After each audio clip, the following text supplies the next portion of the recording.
Okay, அனைவருக்கும் வணக்கம். GV tour arrange பண்ணியிருக்க மற்றும் ஒரு யாத்திரை, அமர்நாத் யாத்திரை பனிலிங்கம் தரிசனம் பண்ணுறதுக்கு நாங்கள் வந்திருக்கோம். நான் இதுக்கு முன்னாடி போட்ட வீடியோவில் RFID கார்டு எல்லாமே நாங்கள் வாங்கி முடிச்சிட்டோம்.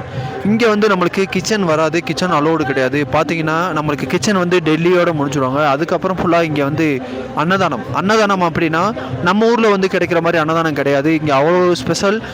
எல்லா இடத்துலையுமே அன்னதானம் நடக்கும், எல்லாமே கிடைக்கும், எல்லா ஊருக்காரங்களும் சாப்பிட்லாம். இப்போ பின்னாடி இருக்கிறது பார்த்தீங்கன்னா 9ஆம் நம்பர், அது நம்மளோட சவுத் இந்தியன். நம்ம சவுத் இந்தியன் சாப்பிட்ற சாப்பாடு எல்லாமே கிடைக்கும். அதே மாதிரி north Indian, Delhi side, Punjabi, Marathi, Rajasthan, இந்த மாதிரி எல்லா லங்கர், இந்த இடத்துக்கு பேர், இந்த சாப்பாடு, இந்த அன்னதானத்துக்கு பேர் வந்து லங்கர் சொல்லுவாங்க. அந்தந்த ஸ்டைலில் சாப்பாடு கிடைக்கும். இங்கே வந்தோம், அமர்நாத் யாத்திரைக்கு வர்றவங்களோட சாப்பாடு இங்கே தான் இருக்கும். இங்கே தான் அவங்களுக்கு சாப்பாடு கிடைக்கும், இங்கே தான் அவங்க நம்ம சாப்பிட்றோம். அதை குறையே சொல்ல முடியாது, அவ்வளோ அருமையாக இருக்கும், அவ்வளோ டேஸ்ட்டாக இருக்கும். நீங்களும் இது வரணும், அமர்நாத் யாத்திரை வரணும், பனிலிங்கம் தரிசனம் பண்ணணும் அப்படின்னா ஜிவி டூர் கான்டாக்ட் பண்ணுங்கள். உங்களை கூட்டிகிட்டு போகிறதுக்கு நாங்கள் இருக்கோம். ஹர ஹர் மகாதேவ், ஜெய் அமர்நாத்.